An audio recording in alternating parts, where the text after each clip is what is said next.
पराठा बनवण्यासाठी मी 1 वाटी साबुदाणा घेतला आहे. सगळ्यात आधी आपण साबुदाणा भाजून घ्यायचा आहे. त्यासाठी मी इथे मीडियम फ्लेमवर पॅन तापायला ठेवलाय. त्यात साबुदाणा टाकायचा आहे आणि तो 2 मिनिट मीडियम फ्लेमवरच भाजून घ्यायचा आहे. साबुदाणा भाजताना सारखं हलवत राहायचं आहे. 2 मिनिट झालेले आहेत. गॅस बंद करूया. साबुदाणा थंड होण्यासाठी त्याला एका प्लेटमध्ये काढून घ्यायचंय. साबुदाण्याचं मॉइश्चर संपेपर्यंतच त्याला भाजायचंय. त्याचा कलर बिलकुल चेंज होऊ द्यायचा नाहीये. साबुदाणा आता व्यवस्थित थंड झाला आहे. आता त्याला मिक्सरमध्ये बारीक करून घेऊया. त्याचं पीठ तयार करून घ्यायचं आहे. बारीक केलेला साबुदाणा चाळून घ्यायचा आहे. पराठे लाटण्यासाठी थोडंसं पीठ बाजूला काढून घ्यायचं आहे. 1 वाटी उकडलेला बटाटा किसून घ्यायचा आहे.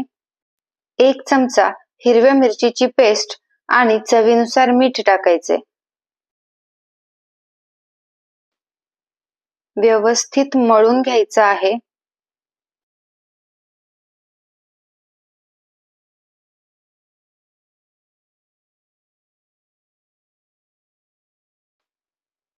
थोडं थोडं पाणी टाकून सॉफ्ट मळून घ्यायचंय. जास्त टाईट मळायचं नाहीये, सॉफ्ट करून घ्यायचं आहे.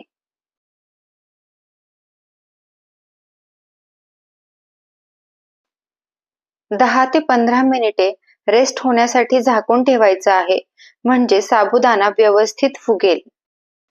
15 मिनिटे झालेली आहेत. आता आपण पराठा लाटून घेऊयात.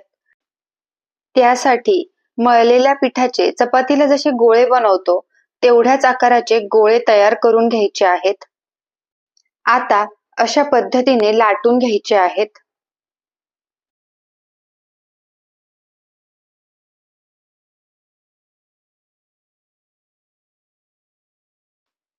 गॅसवर मी तवा गरम व्हायला ठेवला होता. आता या तव्यावर थोडंसं तेल किंवा तूप पसरवून लावायचं आहे आणि आपला पराठा भाजण्यासाठी त्यावर टाकायचा आहे.